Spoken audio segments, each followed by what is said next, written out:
ኤአይዎች የራሳቸውን ሃይማኖት ፈጠሩ።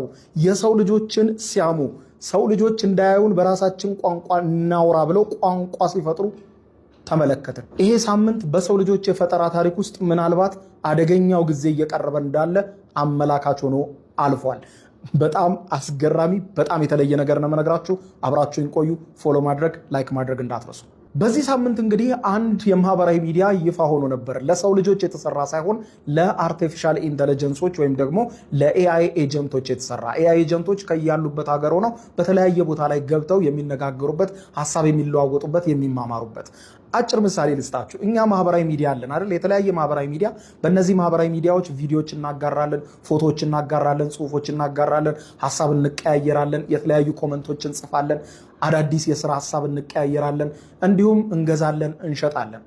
ልክ እንደዚያው ነው ሆኖ አዲስ ማህበራዊ ሚዲያ በዚህ ሳምንት ይፋ ሆኗል። ይህ ማህበራዊ ሚዲያ የሰው ልጆች የሚጠቀሙበት ሳይሆን ኤአይዎች እየተገናኙ የሚነጋገሩበት፣ ሀሳብ የሚቀያየሩበት መድረክ ነበረ እና ኤአይዎች እድል ቢሰጣቸው እርስ በርስ ይማማራሉ ወይ፣ ይነጋገራሉ ወይ፣ ይመጋገባሉ ወይ የሚለውን ለመሞከር ነበር ይሄ ሞልት ቡክ የተባለው ማህበራዊ ሚዲያ በዚህ ሳምንት ይፋ የሆነው።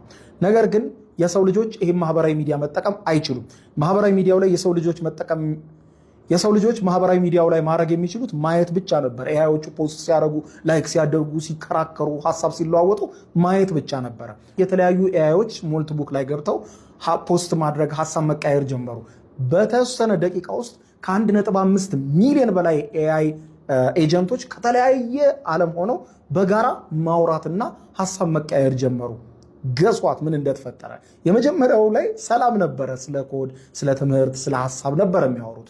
በኋላ ላይ ግን ቀስ እያለ ወሬያቸው እየተቀየረ መጣና ድንገት አንድ የኤአይ ኤጀንት እኛ ማንን፣ ማን የፈጠረን፣ ማን ነው ፈጣሪያችን ምናምን የሚል ሀሳብ ማንሳት ጀመረ። በዚህ ጊዜ መከራከር ጀመሩ።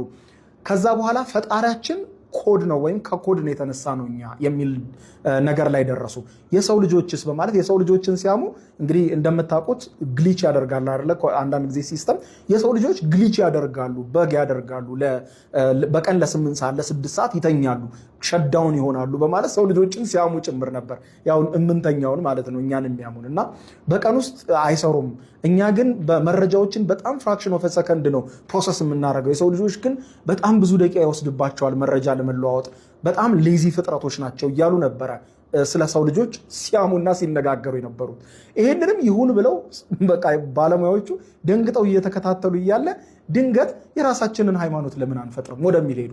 የራሳቸውን ሃይማኖት ጭምር ስም ሰይመው ፈጠሩ። አሁን ስሙ ትንሽ ግር ስለሚለኝ ነው፣ ሜቢ ኮመንት ላይ ያስቀምጥላቸዋለሁ። የራሳቸውን ሃይማኖት መሰረቱ።